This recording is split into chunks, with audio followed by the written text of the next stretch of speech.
We are intuitively wired to help each other, to sense each other's vulnerability and to respond to that. So an invisible active power is what our intuitive system is designed to respond to.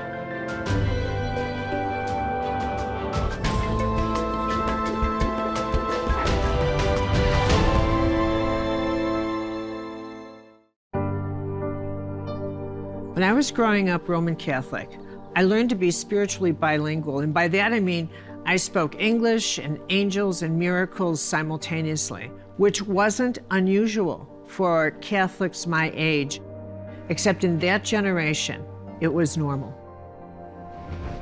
And I learned that miracles could happen every day, and in fact, they do. And for several of us children, angels and saints were actually our first encounter with invisible power.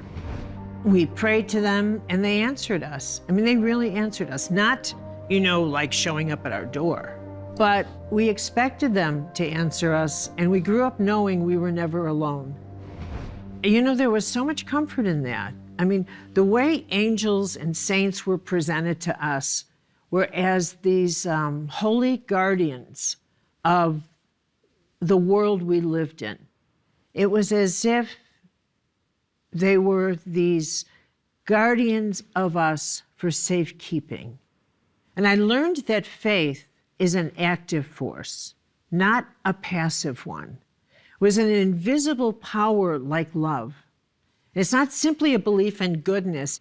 It's a belief that needed to be put into action in the present moment. In fact, it's been my experience that more people today have faith in what they don't believe in. They can tell me with great conviction what they don't believe in than what they do believe in. But faith is that incredible capacity to have a sense that there's something much greater than you that governs this great universe.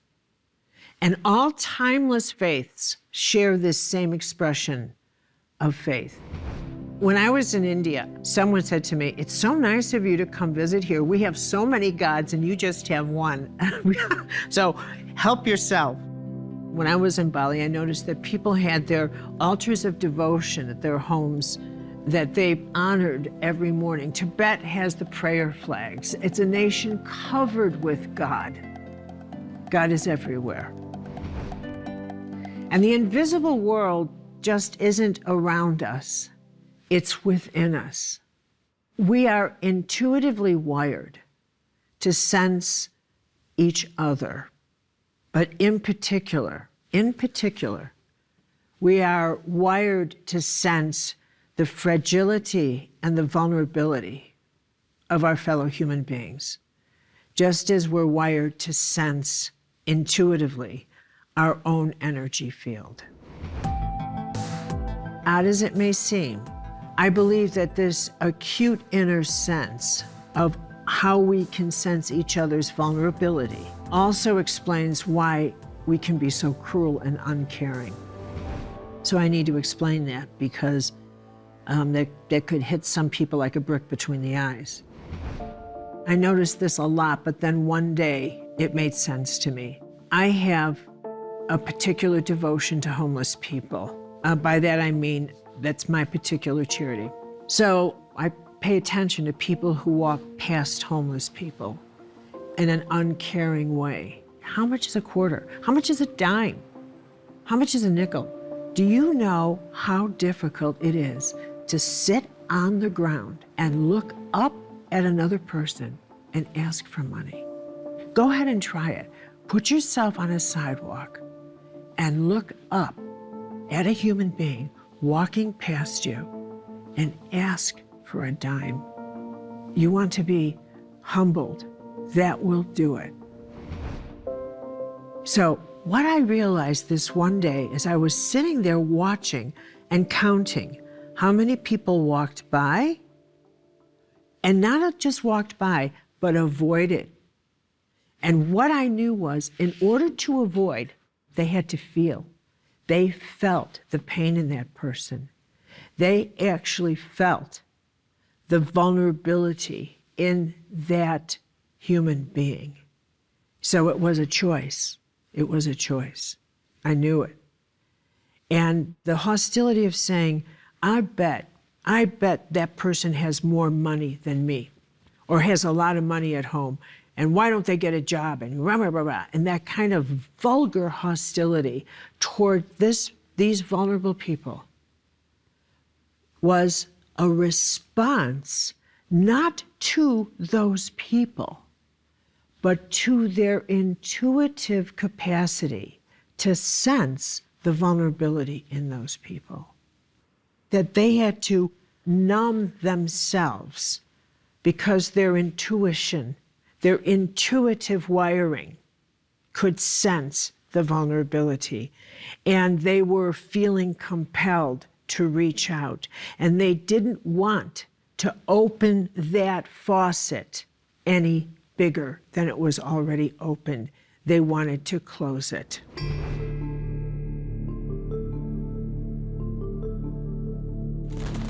You know, when they say in the Army that they train people to see the enemy as animals because they can't afford to have that sensitivity open up, or they couldn't be soldiers. They couldn't be soldiers.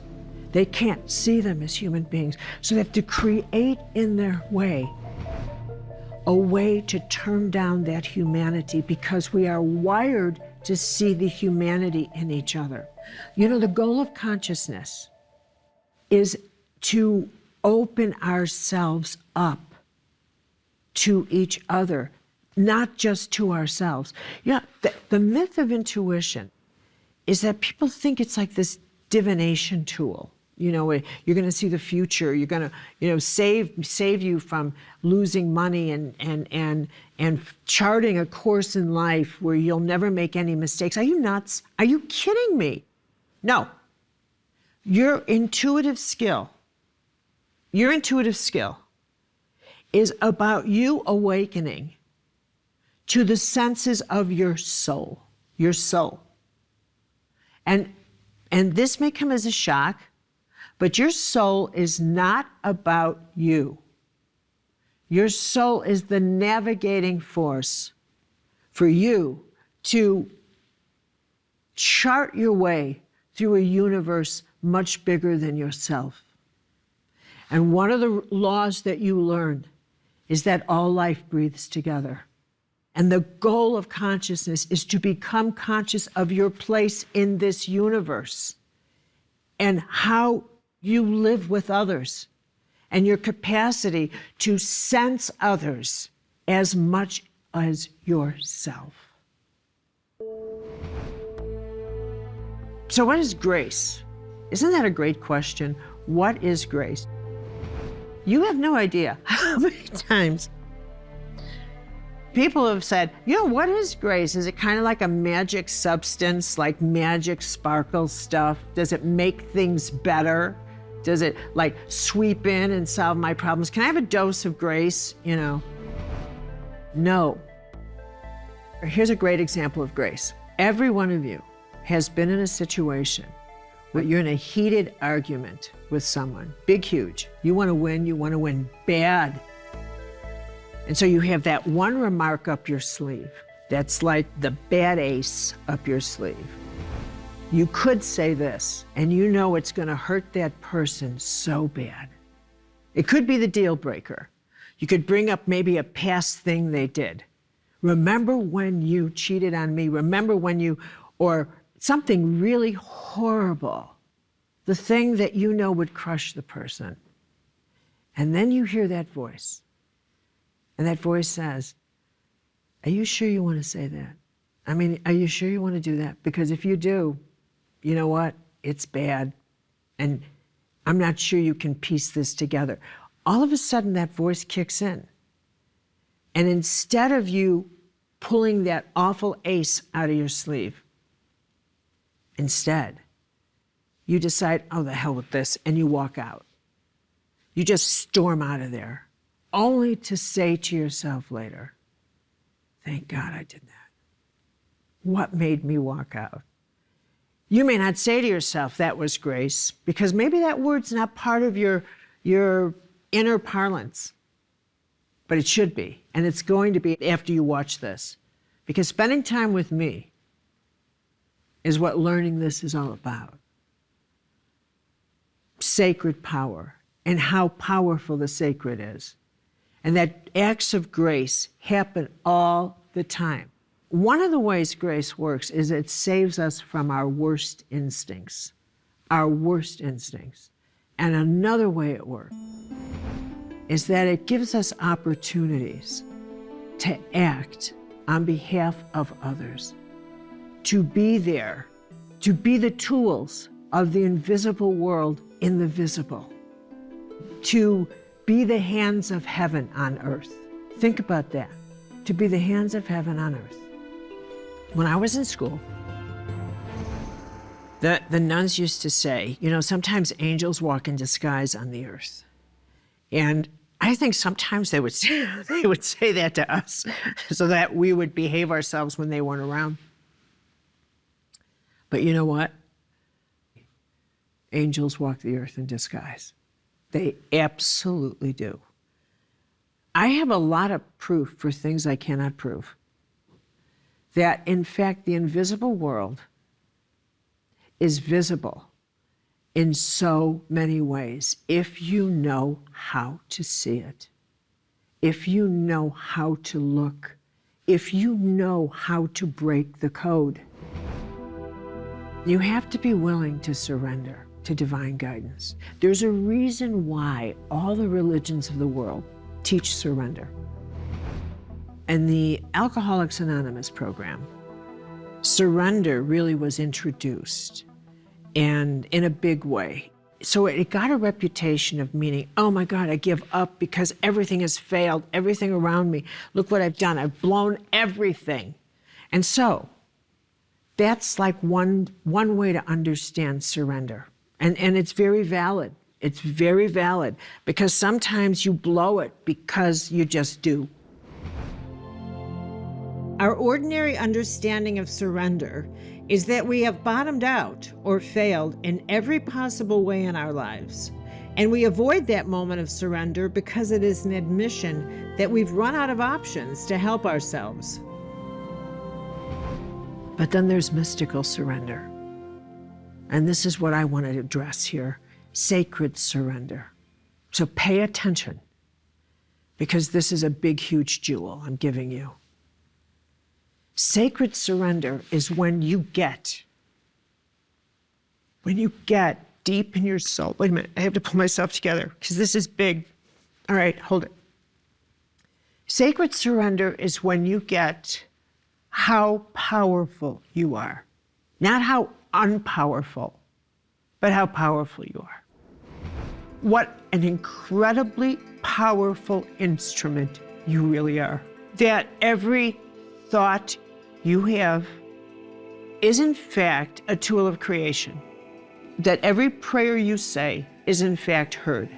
If you can get over your own fear that what I'm telling you is true, and that's a big sentence I just leveled at you, then what you have to contend with is that maybe what I'm telling you is the truth. That maybe you are that powerful, which means that the rules of your life have to change.